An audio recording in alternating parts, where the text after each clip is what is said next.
Hello friends. तो आज की वीडियो में हम कवर करने जा रहे हैं क्लास 10 चैप्टर 2 पॉलिनोमियल्स। पूरे चैप्टर को मैंने 4 वीडियोस में डिवाइड किया हुआ है। फर्स्ट वीडियो में हम कॉन्सेप्ट के बारे में बात करेंगे, फिर उसके बाद हम एक्सरसाइज लेंगे 2.1 देन 2.2 और उसके बाद हम लास्ट वीडियो में हमारे पास होंगे कुछ इंपॉर्टेंट क्वेश्चंस। ठीक है, तो आज हम स्टार्ट करने जा रहे हैं पार्ट 1, जहाँ पर हम जितने भी इसके इम्पॉर्टेंट कॉन्सेप्ट्स हैं उनको कवर करेंगे। ठीक है, सो सबसे पहले पॉइंट है यहाँ पर इंट्रोडक्शन ऑफ पॉलिनोमियल्स। सो यहाँ लिखा हुआ है types of polynomials based on the degree. अब डिग्री क्या होता है? जो भी किसी पॉलिनोमियल की हाईएस्ट पावर होती है। ठीक है, किसी भी पॉलिनोमियल पे जैसे एक्स के स्क्वायर दिया हुआ है, एक्स का क्यूब दिया हुआ है, तो जो सबसे ज़्यादा पावर होती है उसी को उसकी डिग्री बोलते हैं। तो यहाँ पर देखिए एग्जाम्पल में सबसे पहला है कांस्टेंट पॉलिनोमियल। कांस्टेंट पॉलिनोमियल जिसकी डिग्री कितनी होती है? 0 होती है। ठीक है, 0 का मतलब क्या है? देखो यहाँ पे जैसे 7 लिखा हुआ है, तो 7 ये अकेला नहीं है, यहाँ पर 7x की पावर क्या है? 0 है। तो किसी भी चीज़ की पावर 0 होती है तो उसका आंसर 1 होता है, तो इसलिए यहाँ पर x मेंशन नहीं है।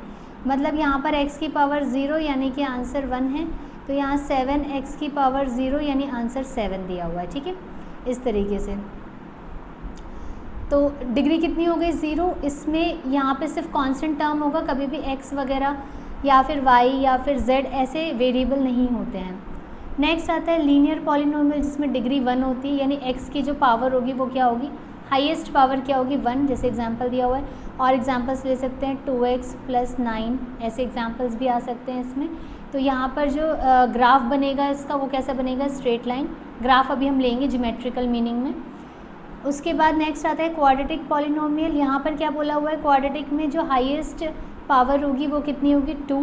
ठीक है, यानी कि डिग्री हो गई 2, और इसका ग्राफ कैसा होगा? पैराबोला। दूसरा बोला हुआ है यहाँ पर लास्ट है क्यूबिक। क्यूबिक में देखो जो यहाँ पर ये पूरा पॉलिनोमियल देखिए, और यहाँ पर आपको जो एक्स की जो पावर यहाँ 3 दी हुई है, यहाँ 2 दी हुई है, यहाँ 1 दी हुई है, तो हाईएस्ट कौन सी है? 3, यानी कि डिग्री कितनी हो गई? 3। ठीक है, सो highest power of x is 3, तो यहाँ पे जो बनेगा वो कैसे बनेगा? क्यूबिक कर्व बनेगा।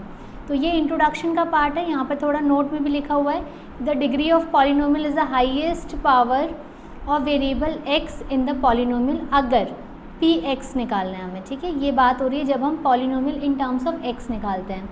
इसके बाद में यहाँ पर आपको जनरल फॉर्म दिया हुआ है और नंबर ऑफ जीरोस के बारे में बताया हुआ है। Now next point is geometrical meaning of zeros of polynomials. Zero का मतलब है the value of variable for which the polynomial becomes zero is called zero और रूट ऑफ द पॉलिनोमियल था। यहाँ पर एक पॉलिनोमियल लिया हुआ P X is equals to x² - 5x + 6, ये एक पॉलिनोमियल है। अब x की हम ऐसी कौन सी वैल्यू रखें कि ये पूरा का आंसर 0 आ जाए? तो देखो p में x की वैल्यू रखिए 2, तो ये पूरे पॉलिनोमियल पे जो हमारा पॉलिनोमियल था x² - 5x + 6, तो जहाँ जहाँ x है वहाँ वैल्यू रख दी 2, और देखो 2 का स्क्वायर हो गया 4, 5 × 2 10 एंड 6, तो जब इस पूरे को सॉल्व किया तो आंसर आ गया 0, यानी कि 2 जो है वो क्या है? रूट है, और 3 भी जो है वो भी रूट है या फिर 0 है पॉलिनोमियल का। ठीक है, अब की पॉइंट्स में क्या बोला हुआ है कि अगर आपको यही बोला हुआ है कि अगर अल्फ़ा किसी का 0 है पॉलिनोमियल का, तो इस पूरे की वैल्यू क्या होगी? 0 होगी, और यहाँ पर जितनी डिग्री होती है उतना ही ज़ीरोज़ होने के चांसेस होते हैं। मतलब अगर क्वाड्रेटिक पॉलिनोमियल है तो 2 आंसर्स आएंगे, x की 2 वैल्यूज़ हो सकती हैं। यहाँ पर भी आप देखिए x² था यानी 2 वैल्यूज़ थी, एक 2 और एक 3। ठीक है, ऐसे ही अगर क्यूबिक है तो x की वैल्यू 3 होंगी, जिसपे कि वो पूरा पॉलिनोमियल 0 होगा। ठीक है, अब ज्योमेट्रिकल मीनिंग की बात करते हैं। तो हमने x की वैल्यू रख के तो आंसर निकाल लिया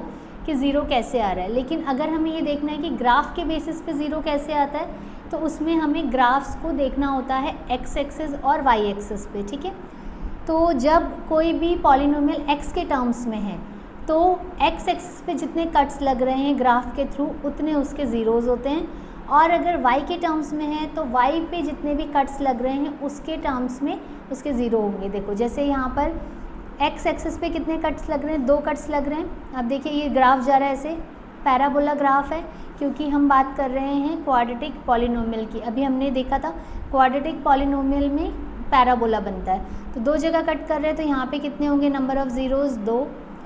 यहाँ पर क्या हो रहा है? इक्वल ज़ीरोज़ का कॉन्सेप्ट है, तो यहाँ पर देखिए एक ही बार कट हो रहा है तो नंबर ऑफ़ ज़ीरोज़ कितने हो गए 1, और यहाँ पर एक भी बार कट नहीं है यानी नंबर ऑफ़ ज़ीरोज़ कितने हो गए 0, ठीक है।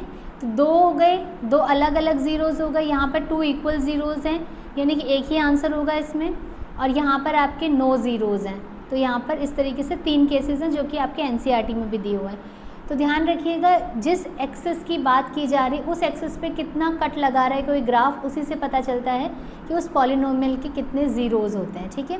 तो अगर वाई एक्सिस, अभी तो आपको एक्स एक्सिस के टर्म्स में दिए हुए हैं सारे, तो पी एक्स की आप वैल्यू निकालेंगे, लेकिन अगर आपको आंसर फॉर एग्जांपल ग्राफ देता है वाई के टर्म्स में, तो आप वाई को ही ढूंढेंगे वहाँ पर, ये नहीं कि एक्स वाले जितने कट हो रहे हैं उसको आप आंसर्स में लिख दे रहे हैं, तो फिर गलत हो जाता है, ठीक है। लास्ट हमारे पास पॉइंट है relationship between the zeros and coefficients of polynomials, ठीक है। तो रिलेशनशिप जानने से पहले हम ये समझते हैं कि जीरोज और कोएफिशिएंट बोला किसको जाता है, ठीक है।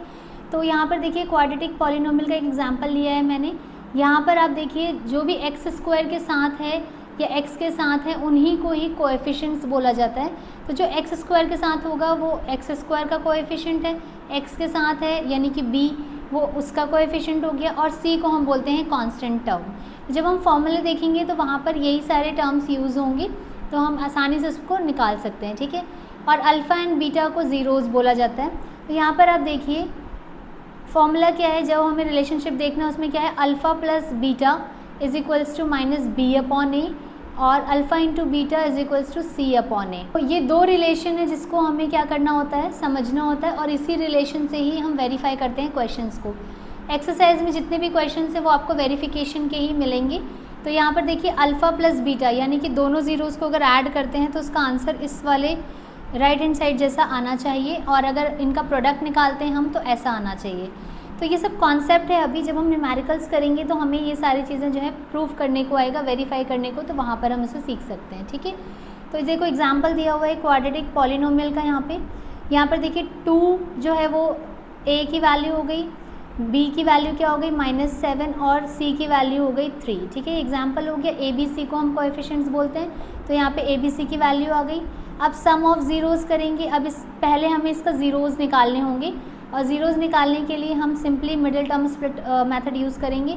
वहाँ से अल्फ़ा एंड बीटा की वैल्यू आ जाएगी, और फिर उसके बाद में हम इसे वेरीफाई कर सकते हैं। दोनों एग्जांपल्स हमारे उसी बेस पे हैं कि पहले आप क्या करो, अल्फ़ा की वैल्यू निकालो, बीटा की वैल्यू निकालो, और ए बी सी हमें क्वेश्चन में दिया होता है, फिर उन दोनों को हम LHS और RHS करके क्या करते हैं, वेरीफाई करते हैं। तो ये सब कॉन्सेप्ट ही है। मैं एक एक क्वेश्चन आपको कराऊंगी जो भी आपके NCERT में दिया हुआ है। हम इंपॉर्टेंट क्वेश्चंस भी लेंगे, बट आज के टॉपिक के लिए हमें सिर्फ और सिर्फ कॉन्सेप्ट समझने थे, और नेक्स्ट वीडियोस में हम एक्सरसाइज स्टार्ट कर देंगे, ठीक है। तो आई होप कि ये क्लियर हो गया है आपको, और आप इसे जो है अच्छे से याद कर लीजिए सारे फॉर्मूले वगैरह, और फिर नेक्स्ट वीडियो में हम लोग जो है न्यूमेरिकल स्टार्ट कर देंगे, ठीक है। सो इस वीडियो के लिए इतना ही। आई होप कि कॉन्सेप्ट आपको समझ में आया होगा। नेक्स्ट वीडियो में हम एक्सरसाइज के क्वेश्चंस लेंगे। This is Shweta Sahu and thank you for watching.